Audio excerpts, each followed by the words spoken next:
Sr. Presidente, Sras. e Srs. Deputados. Eu volta e meia sinto-me na necessidade de recordar que o PCP votou contra esta proposta de lei, o PSD, o CDS e o PS votaram a favor.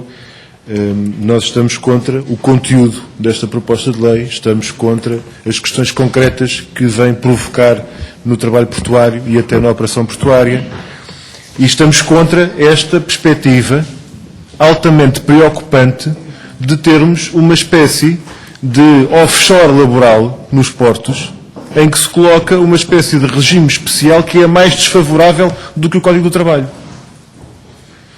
E presumo que o Dr. Silvestre Sousa está nesta nossa reunião não como estivador, mas como jurista, e, portanto, como especialista na matéria do direito laboral, poderá dar aqui uma contribuição muito importante, como já está a dar de resto, relativamente às circunstâncias no enquadramento da legislação laboral em vigor das implicações deste articulado. E até com esta referência, que é de saber, para além do trabalho sazonal agrícola ou do trabalho em turismo em duração inferior a uma semana, que outras atividades é que são assim tão semelhantes com o trabalho portuário. É que eu nunca pensei que a operação portuária na movimentação de contentores tivesse um parentesco tão próximo com a apanha do tomate, que é a referência que é colocada no artigo 143 do Código do Trabalho. Ora bem, aquilo que eu gostava de lhe perguntar, e tendo em conta até o documento de apoio que trouxe para esta reunião, ao ler o artigo 7º do Decreto-Lei do regime que é alterado por esta proposta de lei, nomeadamente o número 3, em que se pode ler que o contrato de trabalho a termo celebrado para a movimentação de cargas pode ser celebrado por prazo inferior a 6 meses, desde que a sua duração não seja inferior à prevista para a tarefa ou serviço a realizar, e nós bem sabemos que o contrato a termo certo, o contrato de trabalho a termo, não é necessariamente a mesma coisa do contrato de muito curta duração, mas é nesse âmbito que está a remissão do artigo 7º, tendo em conta, aliás, a qualificação de regime especial do trabalho portuário, e, salvo melhor opinião, o regime especial sobrepõe-se ao regime geral, nomeadamente na aplicação para o setor em causa, aquilo que eu lhe pergunto, e pergunto mesmo com o objetivo de se clarificar esta questão: o que é que sucede se a tarefa tiver um dia?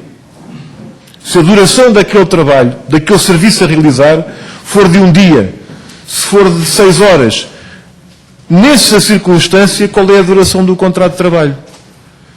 Nós dissemos, e trazemos novamente essa ideia, dissemos que é inaceitável um cenário de um sistema, de um setor portuário, em que haja portos praticamente sem portuários, em que as empresas metam pessoal quando o navio vem a chegar e mandem embora quando o navio vai embora.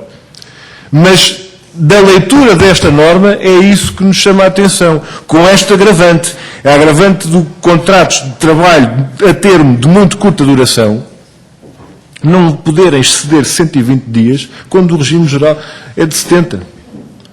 E se o regime geral é de 70 dias e o regime especial portuário é de 120 dias, portanto, um terço do ano em sistema de contratos de muito curta duração, eu gostava de lhe perguntar, sistemas de contrato de trabalho de muito curta duração, eu gostava de lhe perguntar como é que se enquadra este tipo de regimes especiais, em que provavelmente a próxima etapa será criar outros regimes especiais noutros setores e daqui por um tempo alterar o código para dizer que, se já naquele setor e no outro, a situação é aquela, então temos que nivelar. E então vamos harmonizar e lá vai o código para aí abaixo outra vez.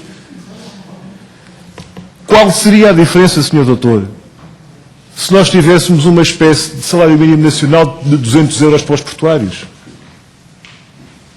Nós podíamos, de acordo com a lógica e por analogia a esta opção legislativa, criar um regime laboral específico mais desfavorável para os portuários. Qual seria a diferença relativamente ao salário mínimo nacional mais baixo? Se eles têm que fazer o trabalho em condições mais desfavoráveis.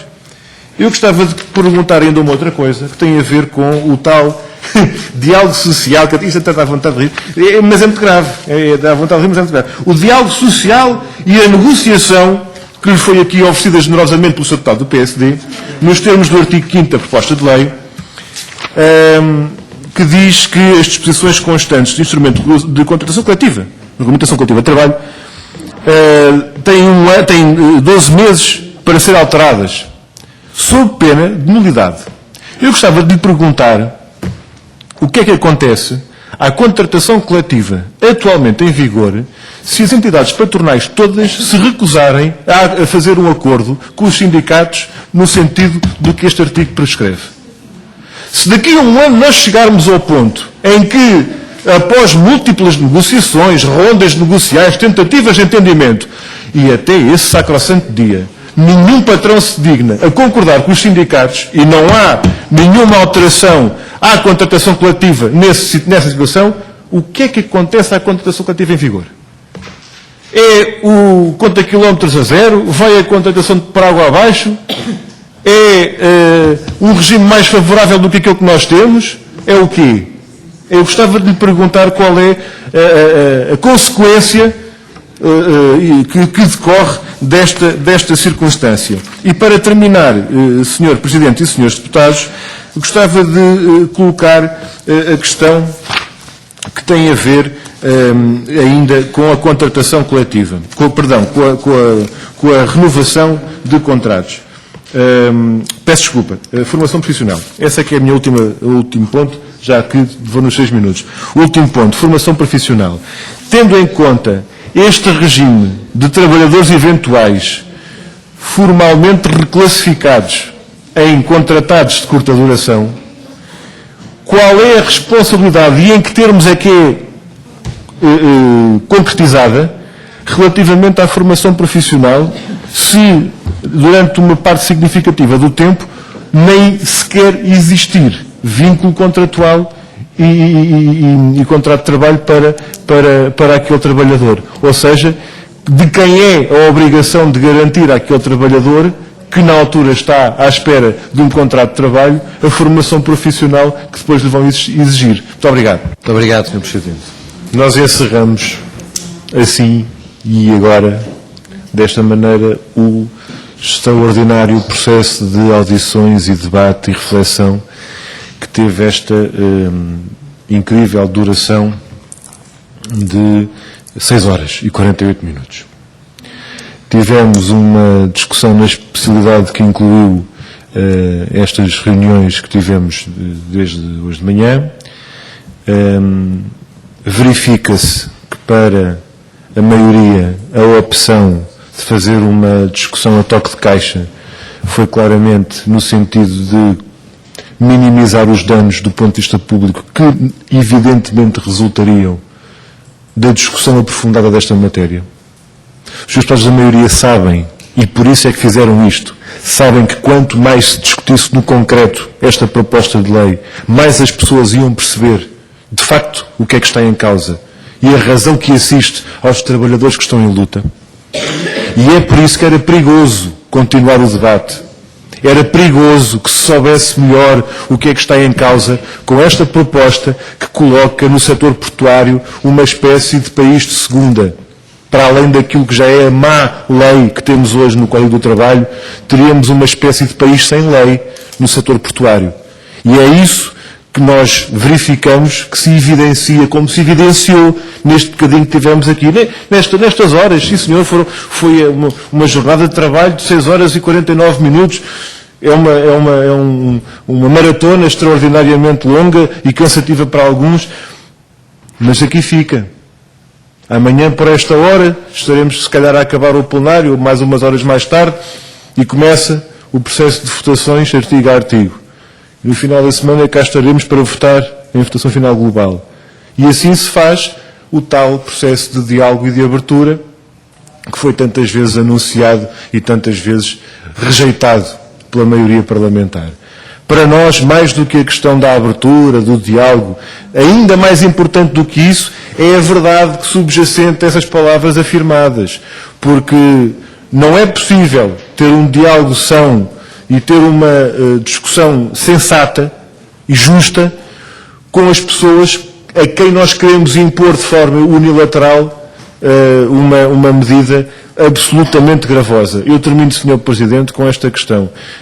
Não vale a pena fazer as pessoas pensarem que o que está em causa é o regime de trabalho para aqueles que estão em funções desde antes de 93. O que está aqui em causa é as condições de trabalho para o presente e para o futuro, para quem está precário há 15 anos ou mais e para quem entra agora, nas novas gerações que entram agora neste setor.